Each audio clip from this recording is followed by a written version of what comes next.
Guys, get ready with me. Okay, তো এটা first আমার GWM video. Okay, for Durga Puja প্রথমা। তো আই এম ভেরি, এই কি বলছি, নিউ নিউ ব্লগিং করা স্টার্ট করেছি, তো একটু মেনে নিতে হবে প্রথম প্রথম। আমি মেকআপ তো খুব একটা ভালো পারি না, বাট ফ্যাশনের ব্যাপারে আই এম দি গ্রেট। প্রথমেই সিটাফিল জেল প্রথমেই প্রথমেই সিটাফিল জেন্টেল স্কিন ক্লিনজার দিয়ে আমি আমার ফেসটাকে ফেস ওয়াশ করে নেব। তারপর লাগাবো স্যালিসাইলিক টোনার, তারপর লাগাবো 10% নিয়াসিনামাইড সিরাম, ডার্মাকো অবশ্যই দুটোই, আর লাস্টে লাগাবো plum rice water with niacinamide. চলে এসেছি মেকআপ কমপ্লিট করে। তোমাদেরকে আমি শুধুমাত্র ইম্পর্টেন্ট মেন মেন মেকআপ প্রোডাক্টগুলোই শেয়ার করবো তোমাদের সাথে। তো বুঝেই গেছো আমি খুব খারাপই ব্লগ বানাই। ইউজ করব প্রাইমার রেইনের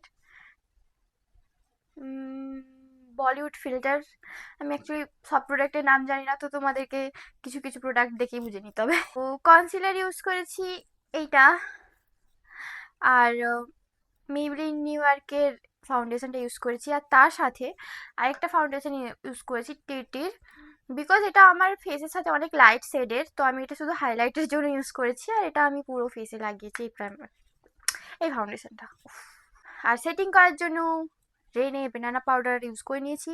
কাজল তো জুডিও, আর এটা হচ্ছে গিয়ে আগেন ডাবল ট্রাবল মাস্কারা, কার জানি না, কোন কোম্পানি জানি না দেখে নাও, মার্সের।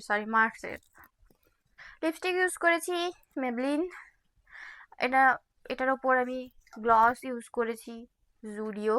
তো ইয়া, ও হ্যাঁ, আই শ্যাডো প্যালেট ইউজ করেছি রেভলিউশনের। তোমাদেরকে যদি এইসব কোনো প্রোডাক্ট দরকার পড়ে তো আমাকে লিঙ্ক চেয়ে নেবে, আমি লিঙ্কটা প্রোভাইড করে দিতে পারি, বাট নাম জিজ্ঞেস করো না, খুঁজে পাবো না। খুব খারাপ ভাবে আমি তোমাদেরকে গেট রেডি উইথ মি বানিয়ে দিলাম। তো এটা ছিল মেকআপ, এরপর আমি পরবো ড্রেস, আর ফাইনাল লুকটা তোমাদেরকে আমি সেকেন্ড পার্টে দেখাচ্ছি, ঠিক আছে?